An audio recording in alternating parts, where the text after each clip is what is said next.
Hey everyone, welcome to Vigyan Shotalaya and I am your educator Shivani ma'am.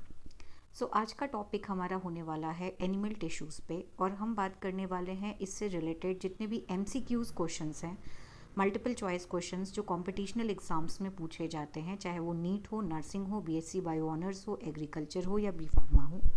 इससे related जो भी animal tissue से related जो भी MCQ क्वेश्चंस आते हैं, मोस्ट इंपॉर्टेंट क्वेश्चंस जो आप अभी तक के पेपर्स में पूछे गए हैं, हम उन सारे क्वेश्चंस पे बात करेंगे। सो चलिए टाइम ना वेस्ट करते हुए अपने सेशन को स्टार्ट करते हैं। सो बेसिकली जैसा कि आपको अपनी स्क्रीन पे दिख रहा है, हम जो बात करेंगे पहले क्वेश्चन पे, ये क्वेश्चन एनिमल टिश्यू के हिस्टोलॉजी से लिया गया है और ये क्वेश्चन हमारा है कि हिस्टोलॉजी की स्टडी किसने की। सो सॉल्यूशन अगर हम देखें तो histology the study of tissue, okay. और फर्स्ट टाइम हिस्टोलॉजी का जो टर्म था या कॉइन जिसने भी दिया वो थे कॉल्डमेयर इन 1819 में। सो उसके रिगार्ड अगर देखें, सॉल्यूशन के रिगार्ड अगर देखें तो हमारे इस क्वेश्चन का जो सही ऑप्शन है वो है third number option, that is mayor. Now बात करते हैं नेक्स्ट क्वेश्चन की। नेक्स्ट क्वेश्चन हमारा है where would you find pseudo stratified columnar epithelium. हमसे इस क्वेश्चन में पूछ रहा है कि आप बताइए कि pseudo stratified epithelium, columnar epithelium tissue कहाँ इन चारों ऑप्शंस में कहाँ देखने को मिलता है। सॉल्यूशन क्या कहता है कि जो ciliated pseudo stratified columnar epithelium होता है वो ज़्यादातर रेस्पिरेटरी ट्रैक में या अपर रेस्पिरेटरी ऑर्गन में देखने को मिल जाता है, जैसे कि ट्रैकिया। इसका मेन रोल होता है कि ये इनकमिंग एयर को ह्यूमिडिफाई करती है और फिल्टर आउट करती है। तो उस हिसाब से इस क्वेश्चन का जो सही ऑप्शन होने वाला है वो होने वाला है fourth number option, that is trachea. Now next question is the inner surface of large intestine is lined with. Inner surface large intestine का किससे लाइंड होता है, लाइंड अप होता है, okay. Muscular tissue, glandular epithelium, mucosa और cuticle. जैसा कि आप देख सकते हैं अपनी स्क्रीन पे, यहाँ पे बताया जा रहा है कि the wall of large intestine is line with simple columnar epithelium and small intestine भी ऐसा ही है। और लार्ज और स्मॉल दोनों में गॉबलेट सेल्स होती है जो कि म्यूकस का सेक्रेशंस करती है, बट लार्ज के कंपैरिजन में स्मॉल के कंपैरिजन में लार्ज में ये देखने को ज़्यादा मिल जाती है। सो उस हिसाब से ये एक इंटेस्टाइनल ग्लैंड हुआ और इस क्वेश्चन का जो सही ऑप्शन होगा वो होगा second number option, that is glandular epithelium. Now next question, alveoli। alveoli जो कि एक फंक्शनल यूनिट है रेस्पिरेटरी सिस्टम यानी लंग्स का, और alveoli ऑफ मेमेलियन लंग्स जो होती है वो किससे लाइंड अप होती है, वो किस टिश्यू, वहाँ पे पर्टिकुलर कौन सी टिश्यूज होती हैं। Simple cuboidal epithelium tissue, ciliated columnar epithelium, simple squamous epithelium, ciliated cuboidal. Now basically वहाँ पे आपको सिंपल स्क्वामस एपिथेलियम देखने को मिल जाएगा क्योंकि ये एक रेस्पिरेटरी ऑर्गन है, फंक्शनिंग ऑर्गन है, जहाँ पे गैसेस एक्सचेंज होता है इसके सरफेस पे, और ये मिलियंस ऑफ नंबर्स में देखने को मिल जाते हैं। मेन इनका काम होता है कि ये डिफ्यूज़न करते हैं ऑक्सीजन और कार्बन डाइऑक्साइड जैसे गैस का, ओके। तो इस क्वेश्चन का जो सही ऑप्शन है वो है first number option, simple cuboidal epithelium. Now next question is serous membrane covering the lungs is pleura, peritoneum, pericardium और सिरोसा। सो हम बहुत अच्छे से जानते हैं कि जो लंग्स की कवर होती है उसको हम कहते हैं प्लूरल मेम्ब्रेन और प्लूरा, जो कि जिसमें खुद उसके दो लेयर्स होते हैं, सीरस और पेराइटल। तो इस क्वेश्चन का जो आंसर है उसको सॉल्यूशन देखने की ज़रूरत ही नहीं पड़ेगी, फिर भी आप देख सकते हो यहाँ पे the pleural cavity is potential space between the two pleura of the lungs and basically the pleura is serous membrane, so which fold back और to itself to form two layer membrane, right. So उस हिसाब से आप देख सकते हैं कि यहाँ पे जो क्वेश्चन होगा, मतलब जो सही ऑप्शन होगा इस क्वेश्चन का, that is first option pleura. Now next question पे मूव करते हैं, सीबम ऑयल। सो हमारी बॉडी में जो सीबम ऑयल होती है वो कहाँ से सेक्रेट होती है, किसके थ्रू सेक्रेट होती है, किसके द्वारा सेक्रेट होती है, आप कह सकते हो sweat gland, mucous gland, sebaceous gland और cardiac gland. Now basically what is sebum, सबसे पहले तो आपको ये जानना चाहिए। सीबम एक ऑयली वैक्सी सब्सटेंस है जो हमारी बॉडी की सिबेसियस ग्लैंड प्रोड्यूस करती है। ये मॉइस्चराइज़र का काम करती है, हमारी बॉडी को, स्किन को कोट करती है, मॉइस्चराइज बनाती है और इंग्रेडिएंट का काम करती है, राइट। बॉडी का जो नेचुरल ऑयल होता है, हम कहते हैं ना कि हमारी इसकी स्किन बहुत ऑयली है, इसकी बहुत रफ है, तो जिसकी ऑयली स्किन होती है आप समझ सकते हो कि जो ऑयल का सेक्रेशन है वो कहाँ से हो रहा है, वो पर्टिकुलर सिबेसियस ग्लैंड से हो रहा है। Now next question is endometrium. Endometrium is the cellular innermost layer of blood vessels, uterus, intestine और bone. तो जैसा कि हम जानते हैं कि हमारा जो यूट्रस होता है जहाँ पे बेबी फॉर्म करती है, जिसको हम हिंदी में गर्भाशय या गर्भ कहते हैं, उसके 3 लेयर्स होते हैं, एपीमेट्रियम, इंडोमेट्रियम और मायोमेट्रियम। तो उस हिसाब से इंडोमेट्रियम एक सेलुलर इनर मोस्ट लेयर होती है जो यूट्रस में आपको देखने को मिलती है।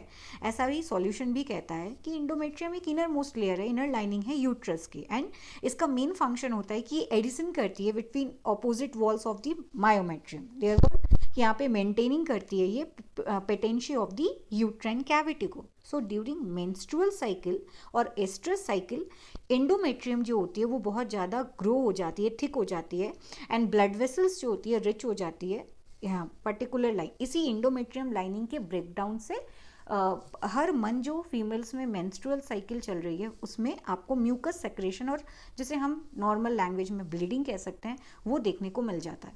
तो जनरली इस क्वेश्चन का जो सही ऑप्शन है वो है second number option, that is uterus. Now next question is mammary gland. So basically mammary glands are modified sweat glands, endocrine gland, sebaceous gland और एल्व्यूलर ग्लैंड।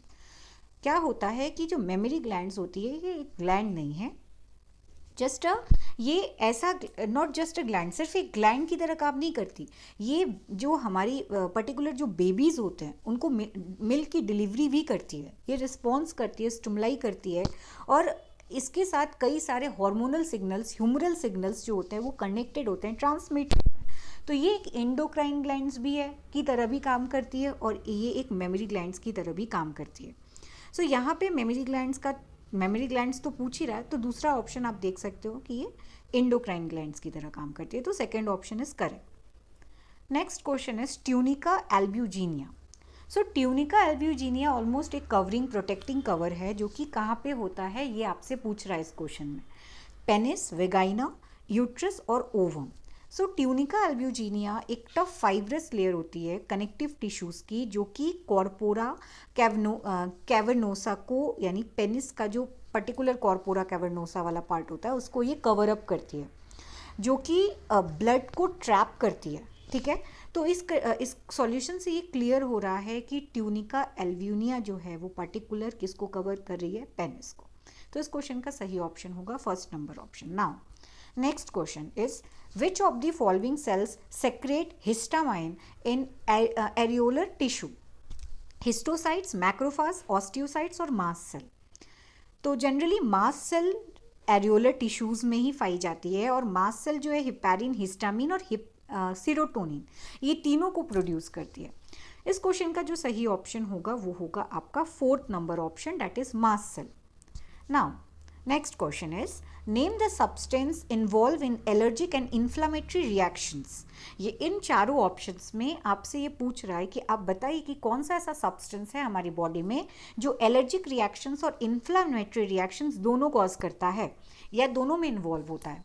तो जनरली अगर आपने देखा होगा कि हमारी बॉडी में जो भी एलर्जिक रिएक्शंस होते हैं उसके पीछे किसका रोल होता है, तो उसके पीछे आप देख सकते हो कि हिस्टामिन का रोल होता है, क्योंकि हम जो भी ड्रग्स लेते हैं, एंटी एलर्जिक ड्रग्स लेते हैं, अगर आपने ध्यान से उनका कॉम्पोजिशन देखा होगा तो वो सारे मेडिसिन में आप देखते हो कि उसमें लिखा होता है एंटी हिस्टामाइन ड्रग्स। सो हमारी बॉडी में जो हिस्टामाइन है ये पर्टिकुलर एलर्जिक रिएक्शन कॉज करता है, और हिस्टामाइन एक मेजर मेडिएटर होता है एलर्जिक डिजीज का, और इसके मल्टीपल इफेक्ट्स होता है। ओके, सो एज अ ये जनरली मीडिएटेड होता है specific surface receptor on target cells. So इस क्वेश्चन का जो सही ऑप्शन होगा वो होगा first number option, that is histamine. Now next question is fibrous tissue which connect the two bones. आपको बताना है कि कौन सा ऐसा फाइब्रस टिश्यू है जो दो बोन्स को जोड़ने का काम करता है, एडिपोज, टेंडन, कनेक्टिव टिश्यू और लिगामेंट्स। सो वो होता है लिगामेंट्स। आप जनरली हम कहते हैं कि जो बोन्स को बोन से कनेक्ट कर रहा है वो आपका लिगामेंट्स है, और लिगामेंट्स एक फाइब्रस कनेक्टिव टिश्यूज है जो कि बोन्स को बोन से कनेक्ट करता है, और जनरली ये एज अ होल्डिंग का काम करता है, बोन्स को स्टेबल बनाने का काम करता है। तो इस क्वेश्चन का जो सही ऑप्शन होगा वो है fourth number option, that is ligament. Now next question is just tissue which connect to bone with muscles. अब इसका जस्ट ऑपोजिट क्वेश्चन है कि हमने बोला कि बोन्स को बोन से कनेक्ट करने वाला कौन है, लिगामेंट। बट अगर बॉडी का कोई ऐसा एरिया आपको देखने को मिल रहा है जहाँ पे बोन्स जो है वो बोन से कनेक्ट नहीं है बल्कि मसल से कनेक्टेड है, राइट। सो बोन्स को मसल से कनेक्टेड जनरली कौन करता है, वो है टेंडन, ठीक है। टेंडन भी एक फाइब्रस कनेक्टिव टिश्यूज है, ये मसल्स को बोन से कनेक्ट करता है, ठीक है। और जनरली ये मसल्स को अटैच करता है उसके स्ट्रक्चर से। लाइक आप एग्जांपल में अपने आई बॉल को ले सकते हैं, आपका जो आई बॉल है वो आपका क्या है, अटैच्ड है मसल से। सो जनरली ये बोन्स को मसल से अटैच करने का काम करता है। तो इस क्वेश्चन का जो सही ऑप्शन हो जाएगा वो होगा first option, tendon. Now next question, camels के हम्प से क्वेश्चन पूछ रहा है। जो कैमल्स का हम्प होता है is composed of a tissue which provide water when oxidised it, okay. तो हम जनरली जानते हैं कि वहाँ पे वो वाटर को स्टोर करके रखते हैं। तो वो जो हम्प है वो टिश्यू से बना हुआ है। सो किस टिश्यू से बना हुआ है जो वाटर को क्या कर रहा है, ऑक्सीडाइज्ड करने में हेल्प कर रहा है कैमल्स में। स्केलेटल टिश्यू है, एरियोलर टिश्यू है, एडिपोज टिश्यू और मस्कुलर टिश्यू है। तो जनरली जो कैमल्स का हम्प होता है वो एक फैटी एडिपोज टिश्यूज़ का बना होता है। और ये जो कैमल्स के हम्प है जो फैटी एडिपोज टिश्यूज़ के बने होते हैं, ये जनरली एडिपोसाइट सेल्स के बने होते हैं।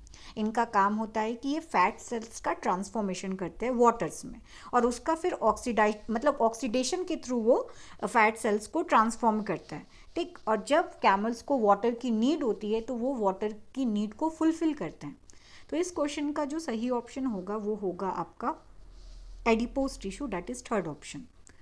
Next question is the membrane covering cartilage is known as. Cartilage में जो मेम्ब्रेन कवरिंग होती है वो क्या उसे कहते हैं, पेरिस्टोमियम, पेरिकॉन्ड्रियम, ट्यूनिका टर्शिका और पेरिटोनियम, राइट। सो यहाँ पे जो कार्टिलेज की बात हो रही है, ये हाइलीन कार्टिलेज की बात हो रही है, जो कि एक पेरिकॉन्ड्रियम है, क्योंकि ये एक्सटर्नली फाइब्रस मेम्ब्रेन से कवर होती है except articular ends of bone, okay.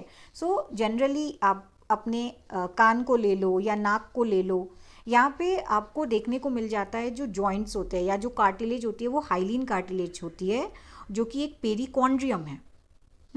वो कार्टिलेज किस मेम्ब्रेन से कवर अप होती है, पेरिकॉन्ड्रियम से। इस क्वेश्चन का सही ऑप्शन है second number option. Next question, which one of the cartilage help in the easy birth of young ones without damage to pelvic girdle, ठीक है।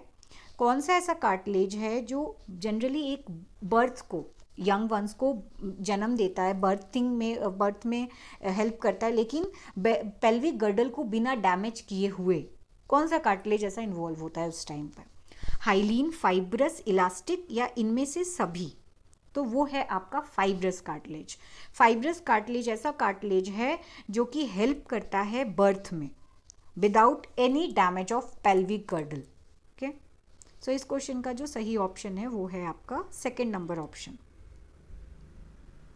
Now next question is red bone marrow. तो generally आप जानते हो कि आपकी body में जो ब्लड का फॉर्मेशन होता है वो कौन करता है, एक बोन मैरो करता है। और वो बोन मैरो क्या है, रेड बोन मैरो है। और रेड बोन मैरो आपकी बॉडी में कहाँ होता है, ये आपसे इस क्वेश्चन में पूछ रहा है। Shaft of long bones, liver, epiphysis of long bones या फ्लैट बोन्स। जनरली हमारा जो रेड बोन मैरो है वो है एक साफ्ट ऑफ लॉन्ग बोन्स, मतलब उसका जो पर्टिकुलर लोकेशन एरिया है वो इस एरिया में देखने को आपको मिल जाता है। तो इस क्वेश्चन का सही ऑप्शन होने वाला है फर्स्ट, ओके। सो आज के जो सेशन थी हमारी उस पर हमने कुछ इम्पॉर्टेंट MCQ क्वेश्चंस पे बात करा, और ये MCQ क्वेश्चंस जो है वो आपका रिलेट है एनिमल टिश्यू से। और आई होप कि आपके कंपटीशन एग्ज़ाम्स के लिए और आपके एकेडमिक एग्ज़ाम्स के लिए अगर इस टॉपिक से क्वेश्चंस आते हैं तो ये आपका वीडियो आपके लिए बहुत हेल्पफुल हो जाएगा। अगर आप क्वेश्चंस के रिगार्ड, अगर MCQ रिगार्ड के अकॉर्डिंग आप पढ़ाई कर रहे हो या कंपटीशन के लिए तैयारी कर रहे हो, तो इसमें से जो मोस्ट इम्पॉर्टेंट और रिपीटेड क्वेश्चंस जो पूछे गए हैं, ये क्वेश्चंस आपको आपके एग्ज़ाम्स में हेल्प कर सकता है। तो मैं यही कहूँगी कि ये जो आपका वीडियो लेक्चर है, ये ऐसे कई सारे वीडियो लेक्चर्स हैं जो मैं अपलोड करती हूँ अपने चैनल में, और आपके लिए ये हेल्पफुल भी होगा। तो अगर आपको मेरा ये चैनल और मेरे ये वीडियो सेशन समझ में आते हैं और हेल्पफुल है आपके लिए, तो आप सब्सक्राइब, शेयर, लाइक करना बिल्कुल मत भूलिएगा। और नेक्स्ट सेशंस का ज़रूर वेट करिएगा। अगर आप सब्सक्राइब करेंगे तो आपको नोटिफिकेशंस भी अपडेट होती रहेंगी अगर मैं जो भी अपडेट्स लाऊंगी या जो भी नए वीडियोस को अपलोड करूंगी। आज का सेशन मैं यहीं पे स्टॉप करती हूँ, फिर मिलेंगे एक नए लेक्चर वीडियो के साथ, एक नए लेक्चर टॉपिक के साथ। Thank you.